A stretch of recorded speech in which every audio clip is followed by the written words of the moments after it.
माह मुक़द्दस का भी कोई एहतराम नहीं किया इसराइल ने, और जिस तरह से अटैक किए हैं और मासूम 174 बच्चों समेत बेशतर अफराद शहीद हो चुके हैं, कोई आलमी बिरादरी का दर्द नहीं जाग रहा, कोई नहीं इसके ऊपर आवाज़ बुलंद करता नजर आ रहा। ये तो बेसिकली एक ढोंग था ना।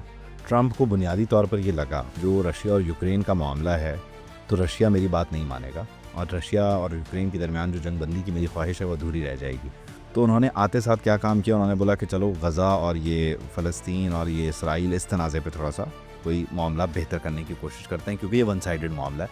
ये उनकी पॉलिसी थी, लेकिन अचानक कहानी में आ गया ट्विस्ट। तो यहाँ पर अपने ही मोहरे को पीछे हटाकर आप ज़्यादा दिन सौदा नहीं बेच सकते। तो आलमी बिरादरी का ज़मीर क्यों जागेगा? जहाँ आलमी बिरादरी को मार पड़ रही थी, यानी वेस्ट को मार पड़ रही थी यूक्रेन में, वहाँ फ़ौरन मसला हल हो गया। तो अमेरिका कैसे चाहेगा कि एक ही वक्त में यूक्रेन में भी सारा कुछ ठंडा हो जाए और एक ही वक्त में फ़लस्तीन का महाज भी ठंडा हो जाए? तो इसराइल हथियार किससे खरीदे? इसराइल जो है उनमें से कुछ को तो खुद ही मारने पर तुला हुआ है, ज़बरदस्ती जो वो बमबारी करे। मतलब आप देखें ना, 100+ बच्चे एक एक दिन में आप शहीद करें, 400 का काउंट है। लड़ाई इसराइल फ़लस्तीन के महाज पर हो रही है, मैदान वो है, लड़ कोई और फरीक रहे हैं और मर कोई और रहे हैं, पूछने वाला ही कोई नहीं।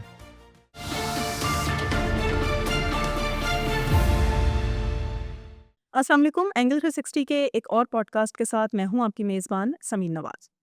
आज का प्रोग्राम एक निहायत ही कर्बनाक और अफसोसनाक सूरत हाल के पस मंज़र में है।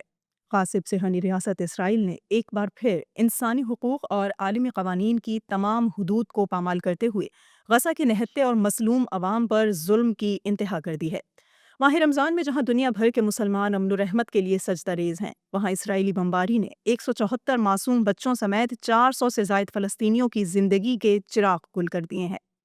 स्कूल, खैमे, मसाजिद और रिहायशी इमारतें, कुछ भी इस जुनून से महफूज नहीं रहा और जंगी इखलाकियात को रौंदने वाला इसराइली वज़ीर आज़म ये कह रहा है कि ये बमबारी अभी शुरुआत है। आज के प्रोग्राम में हम जानेंगे कि आलमी बिरादरी की खामोशी आखिर क्यों है, मुस्लिम दुनिया कहाँ खड़ी है और फ़लस्तीनी मज़ाहमत का मुस्तकबिल क्या होगा। साथ ही हम इस वहशियाना जुल्म के ख़िलाफ़ आवाज़ बुलंद करेंगे क्योंकि खामोशी भी गुनाह है। उबैद, ये बताइए कि कोई जगह ऐसी नहीं है जो इसराइली बर्बरियत से महफूज रही हो, और रमज़ानुल मुबारक जो हमें अमन का दर्ज देता है और लोग अपनी इबादत इस महीने में खुशू व खजूर से सरअंजाम देते हैं, इस माह मुक़द्दस का भी कोई एहतराम नहीं किया इसराइल ने, और जिस तरह से अटैक किए हैं और मासूम 174 बच्चों समेत बेशतर अफराद शहीद हो चुके हैं, कोई आलमी बिरादरी का दर्द नहीं जाग रहा, कोई नहीं इसके ऊपर आवाज़ बुलंद करता नजर आ रहा। देखें, ये तो बेसिकली एक ढोंग था ना। ट्रंप को बुनियादी तौर पर ये लगा कि जो रशिया और यूक्रेन का मामला है तो रशिया मेरी बात नहीं मानेगा और रशिया और यूक्रेन के दरमियान जो जंगबंदी की मेरी ख्वाहिश है वो अधूरी रह जाएगी। तो उन्होंने वो एक जो उनका, क्योंकि मसला उनका भी वही है, मैं मूंछों से पकड़ूंगा, मैं ये वो, थोड़े से इस तरह के ज़रा पॉपुलिस्ट अप्रोच है उनकी। तो उन्होंने आते साथ क्या काम किया, उन्होंने बोला कि चलो गज़ा और ये फ़लस्तीन और ये इसराइल इस तनाज़े पे थोड़ा सा कोई मामला बेहतर करने की कोशिश करते हैं क्योंकि ये वन साइडेड मामला है, इसराइल ही मार रहा है। इसराइल को हम थोड़ा सा पीछे हटा देंगे, 4 दिन की गुडी गुडी हो जाएगी, बल्ले बल्ले हो जाएगी ट्रंप साहब की। ये उनकी पॉलिसी थी, लेकिन अचानक कहानी में आ गया ट्विस्ट। कहानी में ट्विस्ट ये आ गया कि एक तो ईरान को आपने ख़त लिखा भेजा कि भाई एटमी प्रोग्राम के मामले में तो ईरान ने बोला कोई चक्कर नहीं है, निकल जाओ यहाँ से। तो वो आपको वहाँ पर भी हज़ीमत का सामना करना पड़ा। फिर हुआ ये कि अचानक रशिया जो है वो आपके साथ अलाइन हो गया। यूक्रेन में मतलब इंफ्रास्ट्रक्चर, तवानाई इंफ्रास्ट्रक्चर पर अब हमले नहीं होंगे, फ़ौजी कैदियों का तबादला भी, मतलब ये एक्सपेक्टेड ही नहीं था। ये बहुत बड़ा ब्रेक थ्रू है ट्रंप के पॉइंट ऑफ व्यू से, अमेरिका के पॉइंट ऑफ व्यू से, पूरे के पूरे वेस्ट के पॉइंट ऑफ व्यू से। तो क्योंकि इधर जो है यूक्रेनी मतलब यूरोपियंस जो हैं, यूरोपियंस वो पिट रहे थे, तो इनको बचाकर पूरी बल्ले बल्ले वेस्ट में। इधर तो ऑलरेडी जो पिस रहा है तबका वो तो बेचारे गरीब मफलूकुल हाल फ़लस्तीनी हैं, गज़ा के बाशिंदे हैं। मारने वाला तो इसराइल है, मतलब जो अपर हैंड है वो तो अभी भी वेस्ट का है। तो यहाँ पर अपने ही मोहरे को पीछे हटाकर आप ज़्यादा दिन सौदा नहीं बेच सकते। तो आपने रशिया, मतलब वो सोवियत यूनियन, कम्युनिज्म, वॉर, मतलब वो आपका एक पुराना मसला है ना, कोल्ड वॉर के मामलात हैं। तो आप वहाँ पे ये कार्ड, मतलब वो कह रहे हैं रशियन टच दिया उन्होंने इस सारी सूरत हाल को। जब रशियन टच मिल गया उनको तो उन्होंने वो गज़ा वाले मामले को दोबारा एस्केलेट कर दिया। और जहाँ तक बात है कि रमज़ानुल मुबारक का महीना, उसकी कोई हया शर्म, कोई तक़द्दुस, तो ये हमारे लिए है भाई। ये इसराइल जो है उनका तो मसला ये है कि कैसे हो गया कि हमसे हटकर कहीं और जो है वो नबूवत आ गई, और वो तो मामलात बड़े पुराने चले। इन सारे एहतरामात में, इन रिश्तों में हम बंधे हुए हैं, मुक़द्दसात का ख्याल हमने करना है, सारा कुछ हमने करना है, उनका काम तो सिर्फ खून बहाना है, और उनके पुष्टपनाही के लिए सब मौजूद है। मैंने कहा ना कि वो मारने वालों में से हैं, तो आलमी बिरादरी का ज़मीर क्यों जागेगा? जहाँ आलमी बिरादरी को मार पड़ रही थी, यानी वेस्ट को मार पड़ रही थी यूक्रेन में, वहाँ फ़ौरन मसला हल हो गया। नहीं, लेकिन वहाँ सारों की चीखें जैसे निकल रही सदर हैं। बने थे, हल्फ उठाया था उन्होंने, साथ-साथ यूक्रेन के साथ-साथ इस चीज़ को भी हाइलाइट किया था ना कि उनका ये था या ये हो जाए या वो हो जाए, किसी हाँ। एक पर तो मेरी बल्ले-बल्ले होगी। सियासतदान सियासतदान होता है भाई। अभी कुछ सियासतदान नज़र नहीं अपनी आ ज़ात के अलावा किसी चीज़ को नहीं सोचता। इसराइल-फ़लस्तीन तनाज़े को हल करने के लिए किसी किस्म आप की मुझे साजिश बताएँ, नज़र नहीं अगर आपका आपका कारोबार है हथियारों का, ठीक है? आप दुनिया में बेहतरीन बम आप बनाते हैं, सबसे बेहतरीन जो मिसाइल हैं वो आप बनाते हैं, सबसे बेहतरीन जो राइफ़ल्स हैं वो आप तैयार करते हैं, आप, ठीक है? आप एज़ इंडिविजुअल। तो आपकी ख़्वाहिश क्या होगी, दुनिया में अमन हो या जंग हो? ज़ाहिर है मेरा मा जो जहाँ पे मेरा काम इस्तेमाल आपकी आएगा। आपकी सनत जो है वो जंगों से तरक्की करेगी ना। तो अमेरिका कैसे चाहेगा कि एक ही वक़्त में यूक्रेन में भी सारा कुछ ठंडा हो जाए और एक ही वक़्त में फ़लस्तीन का महाज़ भी ठंडा हो जाए? तो इसराइल हथियार किससे वो खरीदा? जो सीज़ फायर की पॉलिसी थी, वो जो वो ना इसराइली निकलवाने थे, निकलवा लिए। ढाई के हवाले से बातचीत चल रही थी, वो हो गया काम? इसराइली निकलवाने थे, वो निकलवा लिए। मज़ीद अभी हमास के ये के वो यरगमाली बने। इसराइल जो है उनमें से कुछ को तो खुद ही मारने पे तुला हुआ है, ज़बरदस्ती जो वो बमबारी कर रहा है। मतलब आप देखें ना, 100 प्लस बच्चे एक-एक दिन में आप शहीद कर रहे हैं, 400 का काउंट है। सीधी-सीधी नस्लकुशी मतलब आप सीधी-सीधी नस्लकुशी है ना ये। ये ज़रूरत तो इंडिया की भी नहीं हुई, और वो क्यों नहीं हुई? क्योंकि आप एक एटमी ताकत हैं। वहाँ चैलेंजेस ये मुख्तलिफ हो जाते हैं, जिसकी वजह से इसराइल को फ्री हैंड है। तो इस पर ना अक़वाम मुत्तहिदा बोलता हुआ आपको नज़र, मतलब बोल देना सिर्फ़ काफ़ी स्टेटमेंट नहीं दे है। देना काफ़ी नहीं है। मतलब मुझे अब समझ नहीं आ रही, ज़ाहिर है हम स्टेट्स में और इंटरनेशनल लॉ, इन सारी चीज़ों में बंधे हुए हैं, लेकिन ये मसला जो है ना, ये कायदे और कानून और किताबी तरीके से हल होता हुआ नज़र नहीं आ रहा। ये कोई ओल्ड स्कूल इसका सॉल्यूशन है, और कोई ओल्ड स्कूल सॉल्यूशन के ज़रिए ये मसला जो है ना वो हल होगा, वरना उनके पास पैसा आलमी भी है, ज़मीर को झंझोड़ने के हथियार लिए भी ये है, सब बात कुछ काफ़ी है। नहीं है। ये बेचारे गज़ा के बच्चे मरने के लिए पैदा हुए हैं, यूँ लगता है, अगर ओल्ड स्कूल सॉल्यूशन कोई ना निकाला, जो कि है, जैसे होना है इसने, ये मामला दूसरी और वो तरफ कोई निकालेगा? वो वो किसी सरफिरे का काम है। वो किसी एक तंज़ीम, उसके पीछे किसी एक मुल्क, उसका अपना एजेंडा। मसला ये है कि कोई भी चीज़ एजेंडा से बालातर नहीं होगी। क्या आपका हसन नसरुल्लाह हो, हिज़्बुल्लाह हो, क्या आपका हमास हो, आप देखिए कि वो किस पैटर्न से चलते हैं। हुँ। उनके पीछे उनकी सपोर्ट के लिए कौन मौजूद है, माली मदद कौन देता है, हथियारों की जो तलब रसद के मामलात हैं वो कौन। बेसिकली इसराइल फ़लस्तीन के दरमियान जो गज़ा की पट्टी का मामला है वो बहुत छोटा है, उसको प्रॉक्सी जंग में बना दिया, कन्वर्ट कर दिया गया। ईरान भी कूद गया, हुँ। अमेरिका भी कूद गया, पूरे का पूरा वेस्ट आ गया, फिर यहाँ से 2-4 लोग और हिमायती कूद, तो बेसिकली लड़ाई इसराइल फ़लस्तीन के महाज पर हो रही है, मैदान वो है, लड़ कोई और फ़रीक रहे हैं और मर कोई और रहे हैं, पूछने वाला ही कोई नहीं है। मारे जाओ, गरीब का बच्चा है, मुसलमानों का बच्चा है, तो ये जो कोई अभी मसला नहीं। क़यामत और की ज़मीन खाली होगी तो फिर बल्ले-बल्ले, बेहतरीन आइडियल लोकेशन है, अच्छी सी कोई सोसाइटी लॉन्च कर दो। वो तो मतलब ऐलान फिर कर चुके हैं ना, ट्रम्प उसका के बना चुके हैं। आप ट्रम्प के जो मकासद हैं वो चेक करें कि इनको उठाओ मिस्र भेज दो, इनको उठाओ उर्दन भेज दो, और इस ज़मीन पर कब्ज़ा कर लो, इसको एक जो है वो रिज़ॉर्ट लैंड बना दो, यहाँ पर क्या कुछ हो सकता है। टूरिज़्म को मतलब फ़रोग़ देना। आपके यहाँ बहुत ज़मीन पड़ी हुई होगी खाली, आप वहाँ ये काम वो कर लें, ग्रीनलैंड तजर्बेकारी चाहते में। हैं ना, ग्रीनलैंड तो हो नहीं या सकता। हमसे पनामा के उनके मसाइल यही हैं, कनाडा के ऊपर वो कह रहे हैं कि भाई हमारे साथ आ जाओ। पोर्टेबल सिस्टम फिर वो ग्रीनलैंड के उनके, मतलब उनके ये ख्वाब हैं। इस तरफ तो बिल्कुल मेरे ख़्याल में ये चीज़ें नहीं है, क्योंकि यहाँ पर मामला जो है ना वो कुछ ईमानी जज़्बे के साथ भी जुड़े हुए हैं, दीगर भी हैं, तो इस तरफ मुझे नहीं लगता दाल गलेगी। लेकिन इसमें हम ये देख रहे हैं ना कि दाल तो ख़ैर नहीं गलेगी, लेकिन जो किरदार होना चाहिए अरब ममालिक का बहैसियत मुसलमान ओआईसी की एक तंज़ीम हम देखते हैं, उसका जो किरदार होना चाहिए, ये सब भी तो अपने किरदार अदा करने में नाकाम है ना। महज़ बयान दे देना, महज़ मज़म्मत कर देना और सिर्फ़ ये कह देना कि हम में बराबर के शरीक हैं, ये तो गमों का इज़ाला नहीं है। जंग है ही मईशत की, और यहाँ सारों के जो मुआशी मफादात हैं वो एक दूसरे से जुड़े हुए हैं। देखें, आपको ना प्रैक्टिकल बात करनी चाहिए। ये जो ज़बरदस्ती हम यहाँ पे जो है ना वो जज्बाती किस्म की बात, कोई फ़ायदा नहीं है।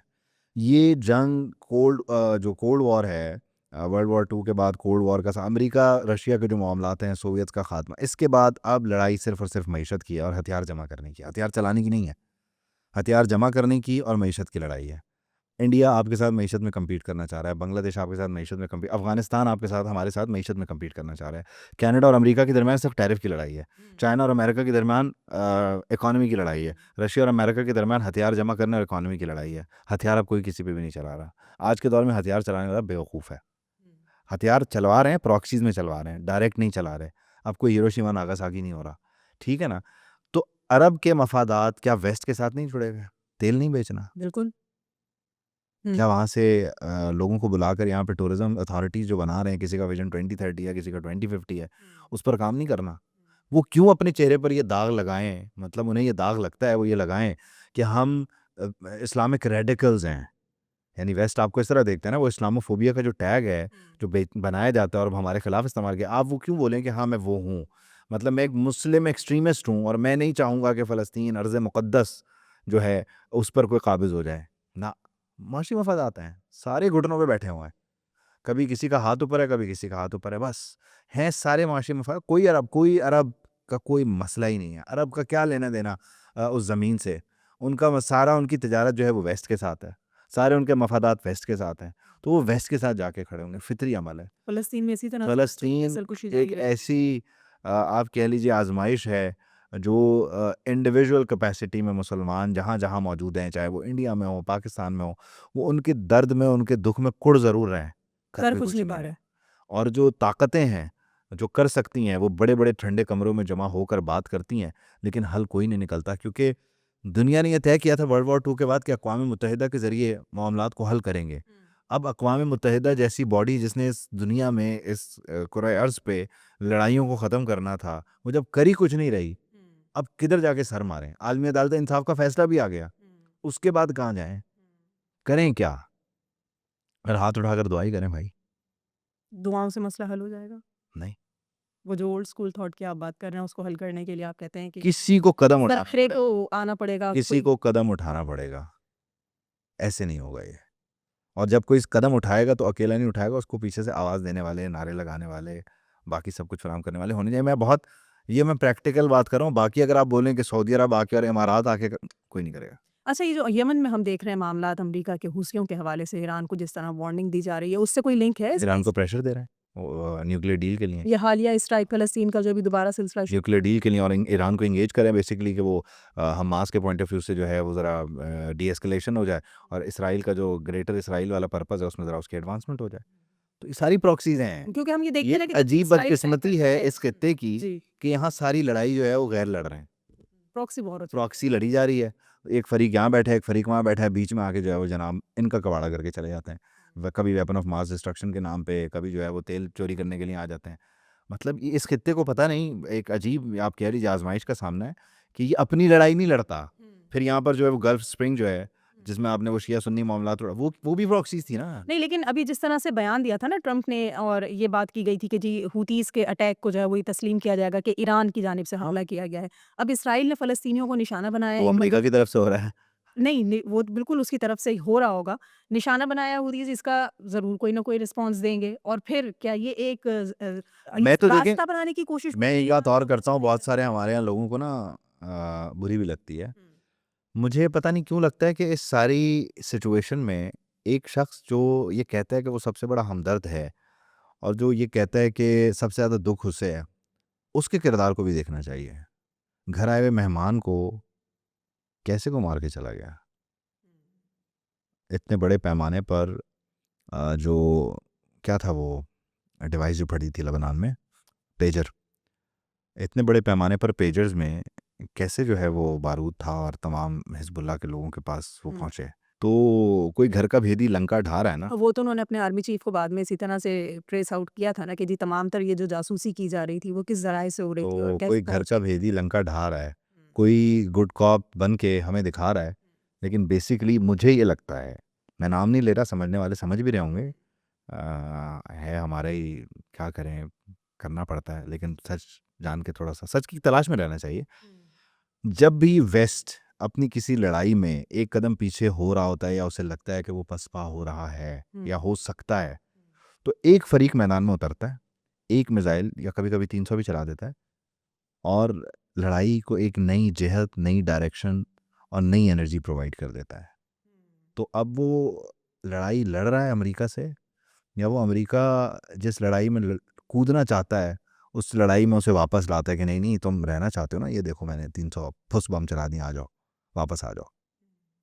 तो कोई फरीक है जो विकेट के दोनों तरफ खेल रहा है, और वेस्ट का बगल बच्चा है, और वही पुराना किरदार अदा कर रहा है कि जिसमें आप कह लीजिए कि दिखाना कुछ, बताना कुछ, वाबस्तगी और वफादारी का इजहार कुछ करना, और पूरी जो आप कह लीजिए, मैं बहुत मोहतात अल्फाज के साथ चल रहा हूँ, ट्रक की बत्ती के पीछे लगा लेना और जब पहुंच जाए तो मुकर जाना। लेकिन उन मजलूमों का क्या जो उन्हीं को अपना राह निजात समझ के उनके पीछे चल रहे हैं?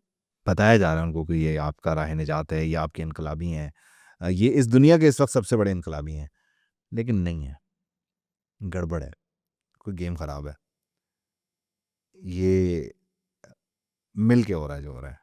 वरना जिस हद तक मुज़ाहमत के दावे और बातें और बयानात होते हैं, वो आपको ऑन ग्राउंड नज़र क्यों नहीं आ रही? ईरान में बैठे हुए लोग कैसे, मतलब बाहर जो बंदा गल्फ में, मतलब वॉर जोन्स में नहीं मारा गया और ट्रेस नहीं हुआ, वो एक सेफ जोन। सदारती हलफ बर्दारी की तकरीब में आके कैसे मारा गया भाई? कोई जवाब तो दो ना। इसका जवाब क्या है? कोई तो मिला हुआ है, कोई तो कुछ कर रहा है, किसी का अपने अज़ाइम है, अपने मकासद है। हिंट्स दे दिए हैं समझने वाले। बहुत जगह पे जो नाम भी ले दिया। अब ये इसको इसको बेसिकली हमारे यहाँ ना मसला ये है, हमने जो दीन है या हमने जो फ़िक़े हैं या मसलक की बुनियादों पर हमने मुल्क भी बांट दिए हैं। ये उसका है, ये उनके हैं, वो उनके हैं। ओ भाई, वो तुम्हें 35-40 साल लड़ाते रहे आपस में इसी काले और सफ़ेद के चक्कर में, और आखिर में आज दोनों की सुलह हो गई है। ऐसे ही है। उनकी भी प्रॉक्सी थी आप लोग यहाँ पे प्रॉक्सी थे बेसिकली। वो लड़ाते रहे आपको, एक ने नारा कुछ लगाया, एक ने नारा कुछ लगाया, दोनों ने लगाया पैसा। ठीक है, यहाँ सारे सिस्टम चलते रहे। जो बाइकों पे सफ़र नहीं कर सकते थे वो वीगो डालो में आ गए। ठीक है ना, आप प्रॉक्सी बने, यहाँ पे मजहबी दुकानदारी चली है। अब आप जब खारजा उमूर के पॉइंट ऑफ व्यू से चीज़ों को देखना, फ़ौरन मजहब आ जाता है। नहीं नहीं नहीं नहीं, उसको कुछ नहीं कहना, वो तो खादिम है, इनको कुछ नहीं कहना, ये तो भाई, ये तो मतलब ये तो डायरेक्ट लोग हैं। मतलब थोड़ा ना प्रैक्टिकल और रैशनल के साथ सोचना चाहिए। ये कोई ऊपर से नहीं उतरे कि ये दाई हैं और ये डायरेक्ट लोग हैं या ये इस खुद्दाम हैं। लेकिन हम मसले ममालिक हैं, से उनकी कोई अपनी इंतज़ाम पॉलिसीज़ हैं, कोई रास्ता नहीं है। उनकी अपनी खारजा पॉलिसीज़ हैं, वो उस पे चल रहे हैं। ये ज़बरदस्ती सबको दीन का ठेकेदार बना के जो है ना, वो ऊपर वो बांध के ना रख दिया करें कि इसको कुछ नहीं कहना, उसको कुछ नहीं कहना, उसको कुछ नहीं कहना। बहुत हो गया। और फिर सारा टाइम हाथ उठा के आसरों में लगे ना, अल्लाह किसी को भेज दे, अल्लाह किसी को भेज दे। खुद अपनी आंखें बंद की हैं, फिर अल्लाह भी भेज देगा फिर जब भेजना होगा। ठीक, हमने कुछ बातचीत की इसराइल के हालिया अटैक के हवाले से। फ़लस्तीन में जिस तरह 174 मासूम बच्चों को एक मरतबा फिर निशाना बनाया गया है, और यही नहीं, इस समय कितने ही हज़ारों अफ़राद ऐसे हैं जो अब तक फ़लस्तीन की सरज़मीन पर शहीद हो चुके हैं, और ये सिलसिला किसी तरह रुकने का नाम नहीं ले रहा है। हालिया जो तनाज़ा है, हालिया जो मसला है हमास और इसराइल के दरमियान, इसको ख़त्म करवाने के लिए आवाज़ें ज़रूर हर प्लेटफ़ॉर्म से हम बुलंद होती हुई देखते हैं, मज़म्मतें भी सुन लेते हैं, अफ़सोस के इज़हार भी देख लेते हैं, लेकिन इस खूनी जंग को रुकवाने के लिए कोई मरकज़ी किरदार अदा करता हुआ ताहाल नज़र नहीं आ रहा है। आज के इस पॉडकास्ट के लिए इतना ही। मुझे और उबैद को इजाज़त दीजिए।